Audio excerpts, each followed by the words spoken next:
Welcome to the Board of Selectmen meeting. Today is December 16, 2014. We want to tell everybody first that the meeting is being recorded, as it always is. We just tell you every week. And we always start with a moment of appreciation for our servicemen and women serving around the world.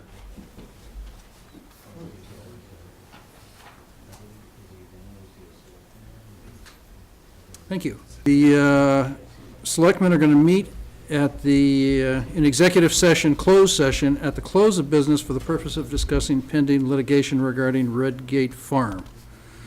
So we'll do that at the end and not reopen in open session, so everybody can go home then, except for us. At 7 o'clock, we're meeting with Police Chief Meany, discuss civil service requisition. Request Selectmen vote to appoint Robert T. LaPlante, Assistant Animal Control Officer, and James Wackrow, Special Police Officer. Chief, welcome. And thanks for coming. One other item that I've been working on is Officer Eric Pellegrini. Yeah. And he and I have been discussing his transferring over to Rentham. We've been working with Rentham for like 2 or 3 months on it, trying to make an arrangement for him that would be suitable compensation for him and whatnot. And Rentham decided they would like to bring him over there.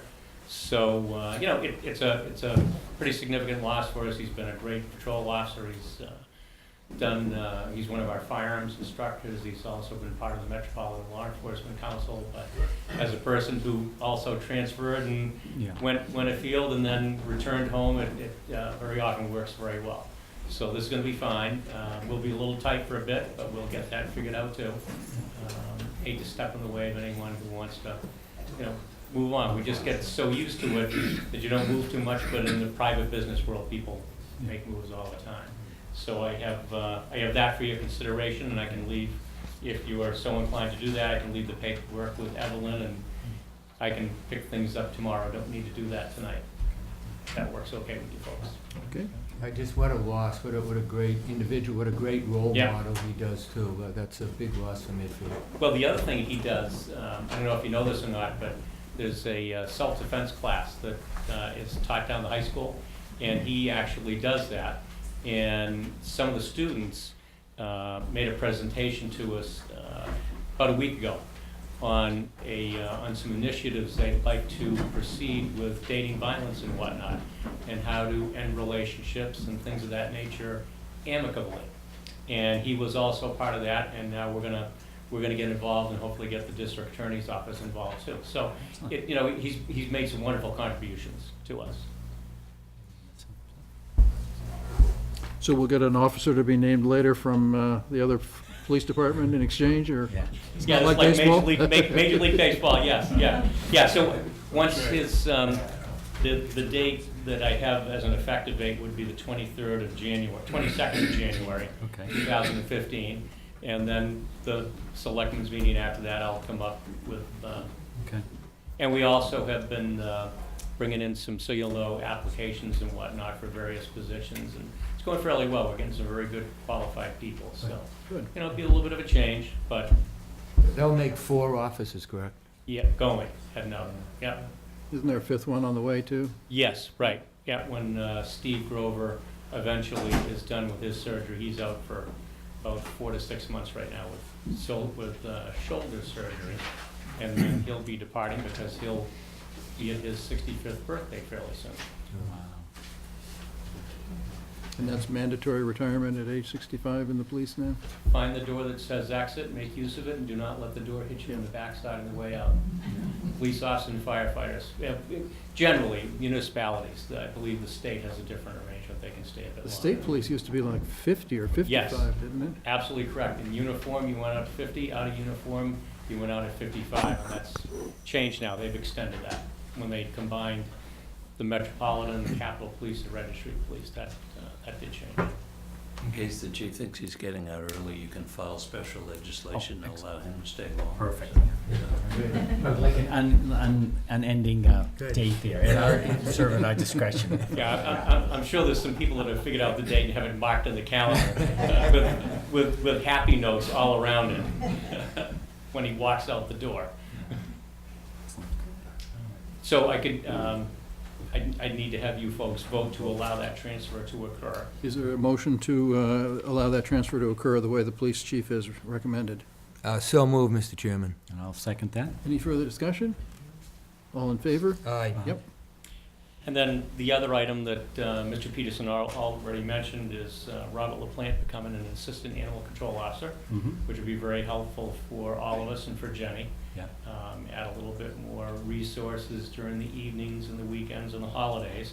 And then the other gentleman is fairly new to Medfield. He used to live up in Tewksbury, Jim Wackrell, and he now lives here in Medfield. And he is retired from his first profession, and he's been working part-time for the Tewksbury Police Department, and it's quite a commute. So he stopped in the station about a month ago, and we had some discussions. I was able to get all of his training certificates from Tewksbury, and it'll be very helpful working, detail assignments and things of that nature. And then if he wants to progress and do some more things, we'll take that into consideration too. But those are the other two appointments that I'd like to do tonight, if you would consider that. Do we have a motion to make those other two appointments as outlined by the chief? I'll so move, Mr. Chairman. And I will second that. Any further discussion? All those in favor? Aye. Yep. Thank you very much, chief. Thank you very much. Appreciate it. And I was supposed to announce, and I overlooked it, the memo from the Superintendent of Public Works. Please note the holiday hours for the transfer station are as follows. December 23, Tuesday, 9 to 4. December 24, Wednesday, 8 to 1. Closed on Christmas again this year. Oh, goodness. December 26, 9 to 4. That's Friday. Saturday, 9 to 4. The following Tuesday, the 30th, 9 to 4. The 31st on Wednesday, 9 to 4. Closed on New Year's Day. Open on the 2nd, Friday, from 9 to 4, and Saturday, the 3rd, from 9 to 4. A lot of hours, Well, it's the big cardboard week. Yeah. you know. And Christmas tree week. All those Christmas trees lose their value very quickly after Christmas. We've got the budget reviews, 3 budget reviews tonight, when we start with the Board of Assessors, if they're here. Ed Beard and Tom Sweeney. Glad to see there's so much interest in the assessor's budget. Usually don't have anybody turn out. It's that Because tax bills go out next week. It's that $1,500 increase. So you do have a copy of the proposed budget? Yep. As you know, our principal assessor, Stan Bergeron, who has been with the town for 37 years now, will be retiring in March of this year. I would like to take this opportunity publicly to thank him for his many years of service to this town. He's been loyal to Medfield. He has served above and beyond the call of duty. He's taken work home, and we've been on deadlines to meet filing requirements with the Department of Revenue. And he's just been a really good guy to work with as an assessor. So we're going to miss him, and it's going to be very difficult to fill his shoes. That said, I'd like first to address the salaries portion of our budget. If you turn to the second page beyond the cover sheet, what we talked about at our last meeting this past Thursday is we thought it'd just be wise, since we don't know who the new hire might be or what he or she might require, to level fund the salary.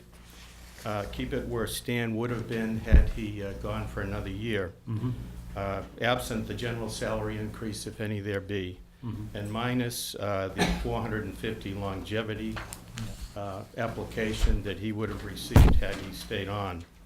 So we would request that the bottom line for the salaries portion of our budget be at $91,545, which is just $450 less than what it otherwise would have been, absent the general salary increase.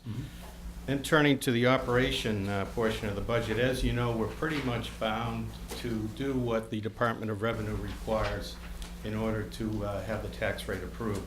So there's not a lot of room for flux in the budget.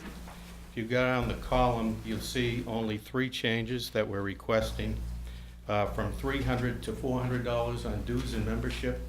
Very simply because the membership fee for the Mass Assessors Association has risen $100. The contract services for real estate, we're going to need a little extra help this year because the upcoming fiscal year 16 is a recert year. With the DOR, that's a heavier lifting year. We're probably going to need to lean on Patriot a little bit more heavily. They have a built-in $500 increase for this year anyway, absent the triennial certification. So we would like to go from $6,500 to $7,500 on that line item. And the final change would be in personal property. Again, this is Patriot involved. They will be sending someone out to finalize a 3-year plan. We have them go out into all the local businesses and they come up with valuations and depreciation schedules for personal property, filing cabinets, typewriters, computers, what have you. We'll need a little bit more money there as well, especially since this is a recertification year. So our total is only an increase of $1,700 over last year's, a net increase if you back out the longevity of $450 of $1,250. That's about the best we can do. We hope you could support us in that way. Now, you also requested a 5-year plan. We did discuss that briefly. We can't tell you a whole lot about what the new hire might want to change in our office. If he or she wants to make significant changes, we'll engage. Considering them, I would expect, though, it probably wouldn't happen in the upcoming fiscal year. We had talked about potentially changing the layout to our office setting. Again, with a new hire, he or she may want to make some changes. If that be the case, we would come back to talk about that later, possibly a reserve fund transfer, or maybe we'll steal some money from Mike's budget, I don't know. But that's an outstanding unknown. Finally, DOR within the 5-year plan is just an unknown. We never know what they may change in terms of requirements on the town assessors, but we would make those adjustments as needed. We know of nothing for the upcoming fiscal year. So that's our plan. What do you think? Sounds good. Right. Is the computer system is fine, you're all set with that? Patriot is great. Right, you We're know, just yeah. wrapping up the, as I say, the 3-year plan on commercial property, Yeah. personal property valuations, and we have totally phased in the excise billing through the Patriot system. So we are finished with that long-term plan with them and fully engaged. I gave them an A- grading last year when you asked me, and this year I give them a straight A. That's still not an A+, but I give them an A. It's working really well. We're really happy with it. Good, good, excellent. And Tom, you might have something there. Nothing other than, we're gonna miss Stanley. He's Yeah. really an asset to us and a good town because he's, like Ed said, he's gone, 100%, 125% really. And it's gonna be fine. Really hard to replace a guy like that. But the other thing about him, he's literally a walking encyclopedia of knowing You bet. every single Yeah. piece of Right. property in the town Yeah. in his head. I try to keep him away from my street. I get nervous every time he drives by. It's gonna cost you money, I know. That's why you keep moving. Yes, yeah. Keep moving down the road, Stan, please. Looks good. All right, thank you. Thank you. Thank you very much for coming, and please convey our great appreciation to Stan for all the work he's done for those 37 years. I have one question, while you guys are here. Will the acquisition of the State Hospital property, that won't have any effect on our pilot reimbursement from the state, will it? I think the way we're going to do that is just take a reduction in local aid over 10 years. Wendy, you know about that. No, that's for the purchase. But I Yes. mean, the state comes out and values state-owned land Yes, on the pilot program. But my understanding, it didn't include mental health. right. I don't know the answer to that question. Okay. Check that with Stan.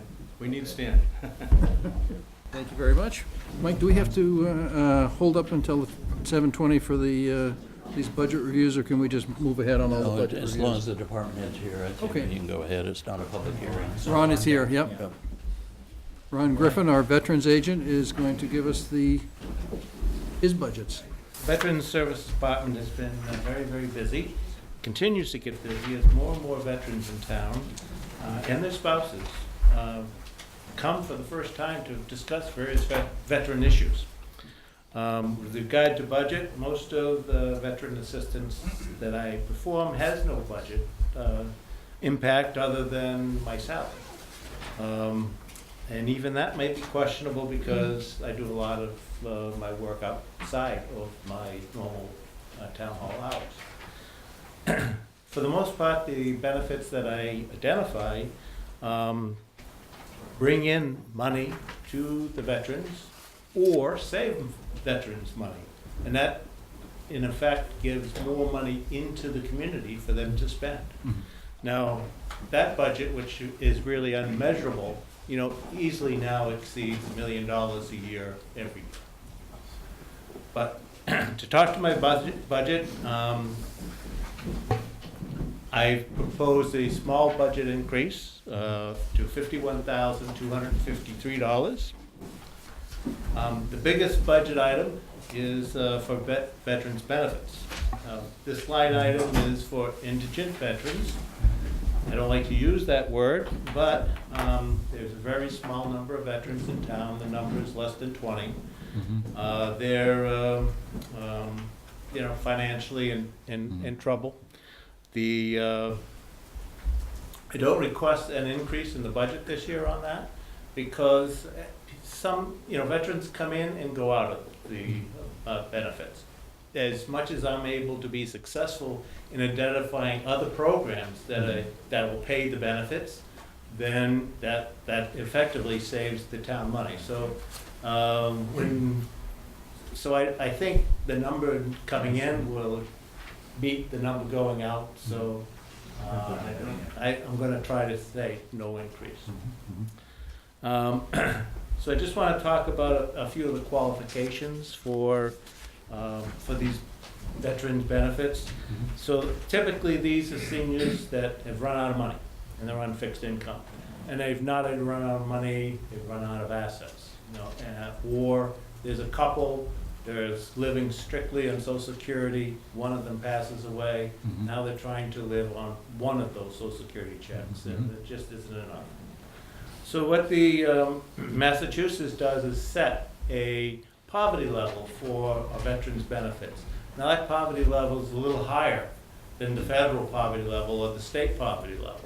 And one of the benefits is to get them up to a minimum income level. That's usually, a very small amount because they're already close to that poverty level. So it's usually a very small amount, not part of the budget. The part of the budget that is the biggest expenditure is for the medical benefits. So essentially, we're going to reimburse them for all of their healthcare premiums, all of their co-pays, all of their deductibles, and we're going to give them coverage for eyes and dental coverage, which isn't available anywhere else for free. So this is where the money comes from. Now the state does reimburse us 75% of those monies that I do expend. So again, it's part of my previous job, volunteer work doing the Shine Counselor. I learned a lot about the various healthcare benefits. So that is very important that I identify other programs through Mass Health, through Prescription Advantage, through the VA that can pick up those payments and lighten the budget. Every benefit that I identify that's being paid outside of another agency is money that we don't have to put out in this budget. And what I'm trying to do is make us the last resort, the budget of last resort. Ron, are you, what is the requirement for a veteran to get care through TRICARE, through the federal government health care system for veterans? Through TRICARE. TRICARE is for retirees. So Last 20 years or something? you're right. So, or they could have been disabled and be on a retiree disability. So you're talking about people that aren't that 20-year retired military, that Right, you're you have- helping with health You have insurance? to look at that as a federal benefit. Think of them as federal employees. So it's a Department of Defense benefit. Yeah. But you were talking about providing health care for veterans. And those were, Probably wouldn't be those veterans. Right, correct, okay. Yep. Because they're on a pension, then like a federal pension, Yeah. the Department of the Defense pension is usually good, way over these levels. Oh, okay. Good. I wouldn't expect to see them show up. Yep. Yeah. And what's the requirement for using the VA facilities? The requirement, there's two major requirements. So one is a service requirement. The other is income and assets, Oh. or some amount of service, service, certain events. If you have a Purple Heart, you're automatically in. Okay. But if you don't have any qualifying circumstance, then you have to meet income and asset. So their income guidelines are in the 55,000 with assets of less than 100,000. And you can probably get into the VA system. Below those thresholds. Below those thresholds, right. Yeah, okay. So okay. basically, if you can afford health care, Yeah, you you're not gonna you go- should go, Okay. you should afford it. And does assets include or exclude a house? It always excludes the house. All benefits always exclude the house and the car. Okay. Right, or nobody would ever qualify for anything. Yeah. Because if you own a house in Medfield, I don't care where you are, you're over, and for the chapter 115 benefits, the asset is 3,200 for a single person and 7,000. So it's, you're out of money, that's Yeah. not a lot of No, not, asset. no, not at all. But it's better than the mass health asset, which is 2,000. So you can be above that, qualify for veterans benefits. Yeah. Then when that goes away, it gets under 2,000, then I move you to mass health. Wow. And I've asked for a small postage increase. What we're gonna do there is, there's a lot of female veterans compose most of the veteran population now. It's the fastest growing portion of veteran population. Now, we have less than 10 in town, but I want to communicate to them, get more information about veterans benefits. It's traditionally for men, Yeah. and the VA is doing a lot to convert their sensitivity to the different needs of a woman. They're very different from the waiting room on. Yeah. So I want to push and get them more informed. Yeah. The second part is that we're going to, all these benefits are available to the spouse, the surviving spouse. And we haven't been able to identify surviving spouses. This year in the census, we're gonna have a little box for spouses to identify themselves as veterans, and I'll be able to send them communications and advise them of the potential benefits that they may have. Most of the time, what I do is I tell people about something they don't know exists. Yeah, yeah, oh, sure. So if I can communicate to them, we'll find something. That's very smart to put that on the census. Thank you for doing that.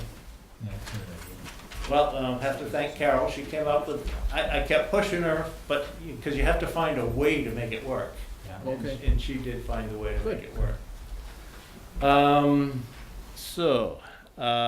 Also, I'm requesting an increase of just $200 for meetings and conferences. Mhm. And that's because the Valor Act II, that was passed in 2012, requires that all veteran service officers now be certified. And that certification will have to happen this year, in November of 2015, rather. Now, in order to get certification, it's mandatory meetings that I have to attend, there's mandatory training that I have to attend. Now, this is part of a big plan statewide to make sure that the veteran service officer in any community has credibility. Sure, yeah, And, it's, in the past, it's been a bit of a problem, it's been spotty. yeah, yeah. So you have some good veteran service officers and some not so interested ones. Yeah, And so this will keep up that scale.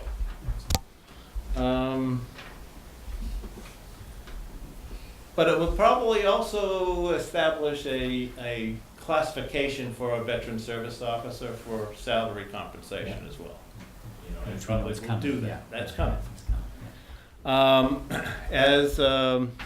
other budget that I have is for grade markers, and that's just $2,000 a year, and I'm not requesting any increase in that. Basically, that's the flags at Baxter Park, it's the flags at the cemetery at Vine Lake, and it's all the flag markers that are used to hold up those flags. So, and every year, I exhaust that budget down to the last penny, because I always got new clients coming into Vine Lake. Yes. So even if I prepare ahead of time, they'll be used. They'll be used. So I wanted to talk a little bit about other programs that I'm involved in that affect other areas, other town budgets. So one of them is the tax work-off program. 2 years ago, we voted to do that. I don't have anybody coming forward, so there won't be any budget request on that, but it is something that we're trying to do, and that would affect the assessors' budget. There is also in the assessors is property tax exemptions. As I identify and assist veterans who have a service-connected disability, if they own property in Medfield, that equates to a property tax deduction. So every year, there's more property tax deductions, and they'll tell you that I give them more and more business every year. So that negatively affects the income to the town. And then with the Valor Act 2, another thing is that if you are a survivor of someone who has been killed due to military action, your real estate taxes are paid 100%. Now, this is a new law. We don't have, I don't think we have anyone in that category right now. However, every Vietnam veteran who served in Vietnam was exposed to Agent Orange. In almost every veteran will die of some of those veterans will die of some Agent Orange related disease. Whether it would have occurred naturally or not is debatable, but it will happen. It will be associated with their death. So, and that each one of those widows is going to have 100% property tax exemption for life. So there's going to be a lot of them. It may not be a problem for the town, because currently the town is reimbursed by the state 100% for those. However, it's going to be a huge problem for the state, because there's going to be a large number of them. And while I think the exemption will continue, I'm worried that the funds from the state to reimburse the towns won't. Because it's going to be, statewide, it's going to be a big budget item. Big number. Yeah. Big money. And lastly, I talk usually every year about the population of veterans. And the population in the 2014 census this year is 450, as opposed to last year where it was 480, the year before 508, and the year before 523. So you can see that number is going down. We have about 25 veterans over the age of 90. Excellent. We have 109 veterans in their 80s. We have 138 in their 70s, 103 veterans in their 60s, and in their 50s, 37. And under age 50, 38. So you see that number of younger veterans just isn't there. This number that I give you every year is just keep going down and down and down. And statewide, that's going to be a problem. Because in 10 years, I think that the state will face a very different reverse population issue. Yeah. What they'll have is they'll have not enough veterans that the mandated veteran service officers are to serve. In other words, we won't have anything to do. We'll have to find you It other won't things be for a this problem time. in this community so much it will be in the bigger communities, where they have 3 or 4 veteran service officers they will have to go down, well, they won't have the clients. So it'd be the reverse situation where we have now, where you have a we have a town population that says you have to have a full-time veteran service officer. Later on, we'll have just the opposite. We'll have big numbers for a population, but to support that, a small number of veterans. So it looks that like was in about, also my 5-year warnings. so it looks like in about 30 years, we're gonna have to give you another job to do as well as being veteran service agent. Correct. At 30 years, I'll be in plaid. And I'll be coming up here, and if I can even talk loud enough for you to You get mean me. you'll look like the assessors? Yeah, I'll be like the assessors, right? Excellent. Ron, has there been, especially now with smaller towns, and maybe as the population comes down, thought of trying to combine towns so you have one veteran service officer that would serve, say, 2 communities, and they'd split the cost? Oh, that's always been the suggestion, and there's a lot of what they call districts. So currently, there's a district that does Needham, that does Weston and Wellesley. There's a district that does Medway, Holliston, Ashland, and one other community. There was a district that did Norton, Foxborough, and Mansfield? Mansfield. Yeah. Yes. So there's been a lot of districts. That was the solution to, some of them work well. We talked about that solution when we were faced with some pressure to go with a full-time veteran service officer. Both Mike and I didn't favor that. We didn't favor it because we don't believe you get the in-community benefit. They become less part of the community and more of a job that comes now and then on every Thursday afternoon. And in fact, I think the veterans get less access to the veteran service office. Yeah, when you're covering multiple towns and stuff like Yeah. that, sure. Correct. Then you're One of the running- problems here too is there's no public transportation, so Yeah, it could be difficult for a veteran to go to another town to oh, definitely, take advantage of the services. yeah, so. yeah. Well, do they rotate between the towns, the ones you mentioned, or is it always in one, do they rotate? No, they so that rotate, They so, would be able to, Well, the state does sort of say that they should have a presence in each town hall during business hours. for instance, I understand Wellesley, the fellow's there one morning for 3 hours. Well, that's a bigger town than we are, and Yeah. that's less hours than I give. Yeah. So, if they have the same population of veterans, I don't think they have, if they go to Needham, they can see more people, so. You have to go from district to district, but a lot of they try to form a district with Norfolk and Rentham and And Walpole. Yeah. And the veterans over there kind of rioted, and they shut it down. But this was 10 years ago, at least, a long time ago. The veterans in Norfolk were upset that they were gonna have to go to Walpole for services, the way Sure. it was proposed, so Yeah. the Walpole Selectmen scrapped it when they stormed one of their meetings. It is the inevitable solution, but how to do that and still be in the community. I'm in the community in the senior center, I'm just not at my office. And I think that's the big difference. I'm at the schools, Region. everywhere, you see me. Yep. You run into me in a lot of places. And if you go to the districts, I don't think you'll see that. Yeah.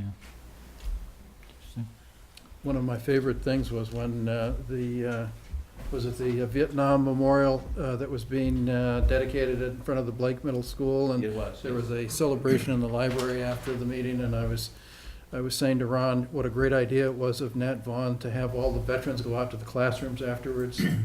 And Ron explained to me that it was his idea. Well, we do that, we don't. He had implemented We it, don't, and we it do was just that such a every great thing to Veterans do. Day. We're into the Blake Middle School, that's in the 6th grade is where they meet veterans for the first time. In the 7th grade, they do a study program with veterans, they interview veterans, they make a documentary that is, that broadcasts throughout the school on Veterans Day. They do the research and they make a story. And then all the 8th grade students, they write letters to veterans here in town, which I coordinate. And, it's just a great thing. If you go to any one of the schools, you go to a Memorial School, you'll see a Veterans Day program there. I have nothing to do it. It's fabulous.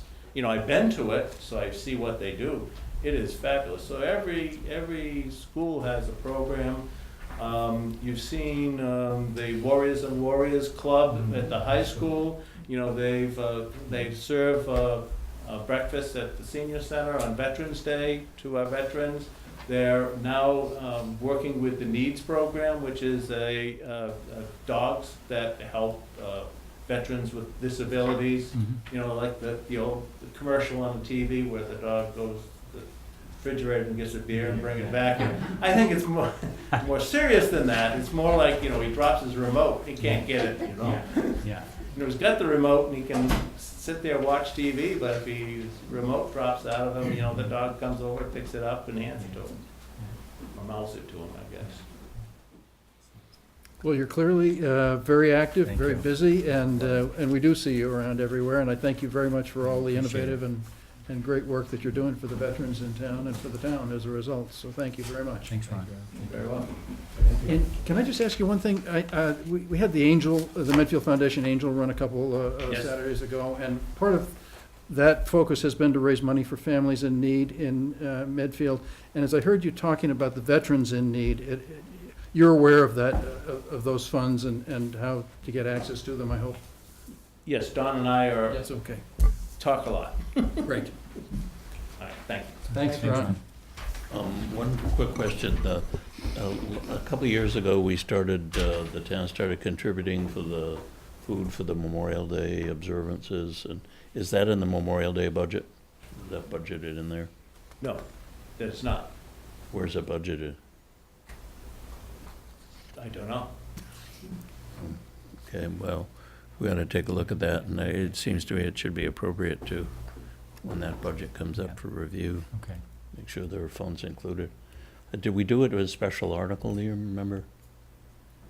I'm trying to think of what you're talking about. I'm not familiar with what. The Legion said they were running over on the cost of the food and refreshments for the Memorial Day observance after the parade. After the Oh, parade. the Memorial Day budget pays for that. That is, Oh, that is- there is money Yeah. budgeted in there, There that's is- where it comes out of. Yes, Okay. the problem there is, we don't know how, you don't know how many people are gonna show. Yes. And, one thing is to have too much food, and the other thing is to have too little. And that hasn't happened yet. So everybody has always been able to, so The hot dog and we everything. have to watch that, because there's other things Yeah. that Chief Man does with that budget. Yeah. But it is adequate. I don't think he's going to ask for an increase. Thank you. Thanks, Ron. Thanks, Ron. Next, we hear from Sarah Raposa on the planning and appeals budgets.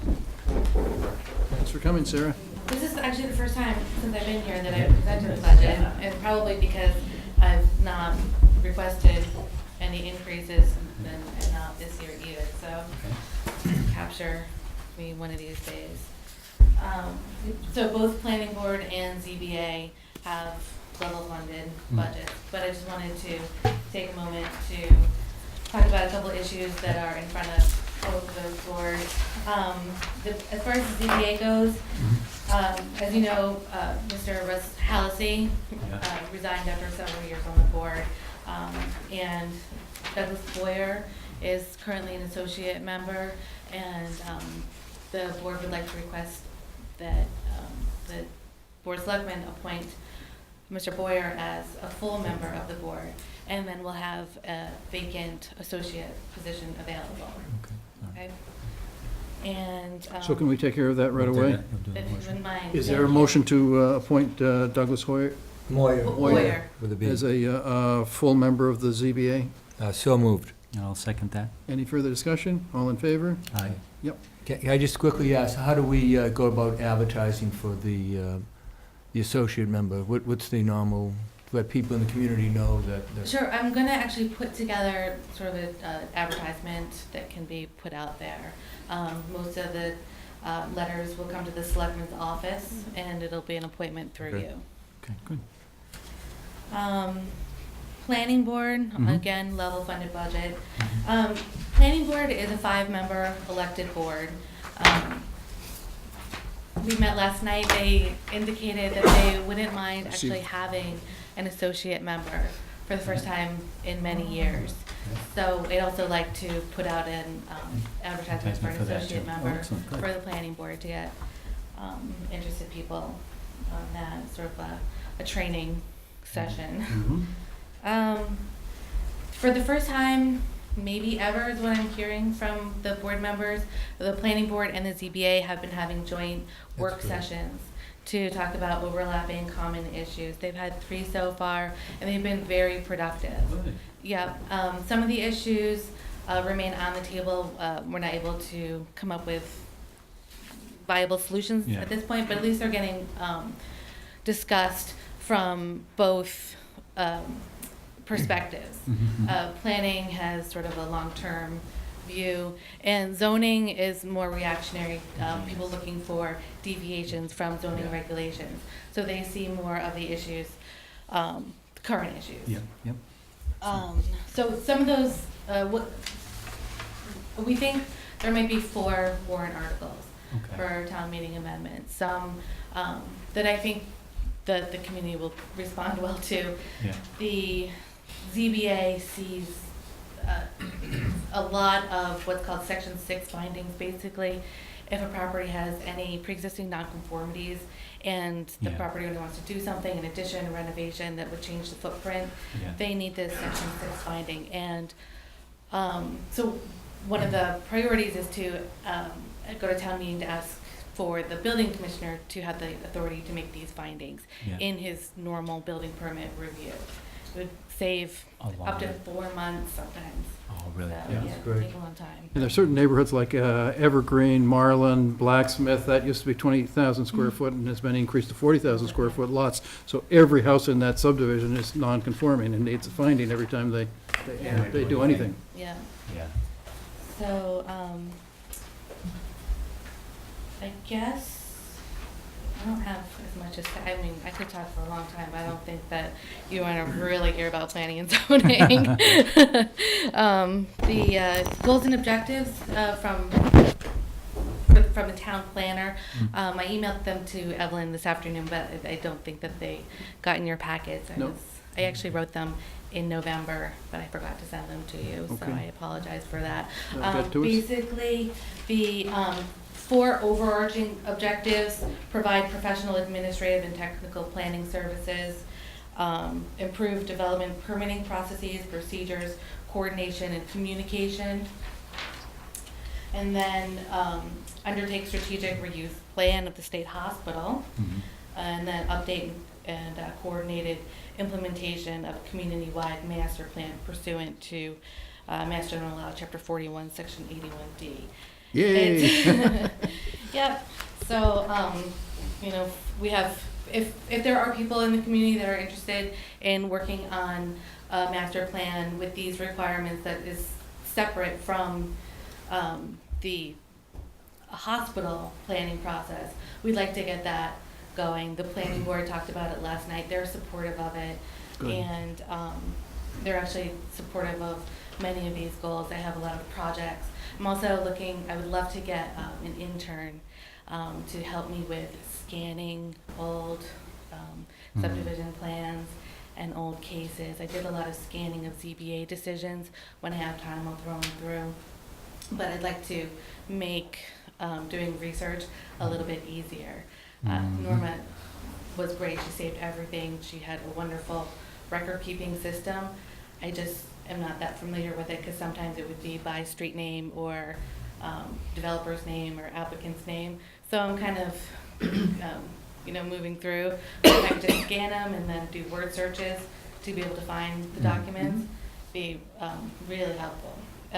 People GIS, the electronic permitting software that John Neff maybe told you about when he met with you, that'll be really helpful in getting more information out into the community, so people can actually check their own property files and see what's happened over the years. Can I just ask just real quick, we've talked about this a little bit, but where are we with that economic, or the downtown the downtown summit? summit? Right. So I didn't want to just put together a Saturday forum without a real clear agenda. So over the fall, I've talked with the Economic Development Committee about getting out into the community, introducing themselves to the downtown businesses. So we're putting together in the month of January a survey where we can collect data and have some interaction with business owners so that we can then understand where the issues lie and create the agenda in accordance with the issues. So you envision something probably February or March? I hope so, yeah. It's certainly by the spring. I know it's something that you've been wanting to do since the summer. It's Okay, great. takes a little while to put something like that together. By the way, the planning, that list of tentative articles for the town meeting that I gave you, there were 4 on there that Sarah submitted on behalf of the planning board, so they will be active at this year's town meeting. So. Excellent. And thank you for there was a brochure that you prepared that shows how to The get land use things permitting permitted in guidebook, yeah. town. That was an excellent thing for you to put together. Thank you for doing Oh, that. you're welcome. Yeah, pleasure. Thanks very much, Sarah. Thank you. This program was made possible through the generous support of your Medfield friends and neighbors, folks just like you. And thanks for watching.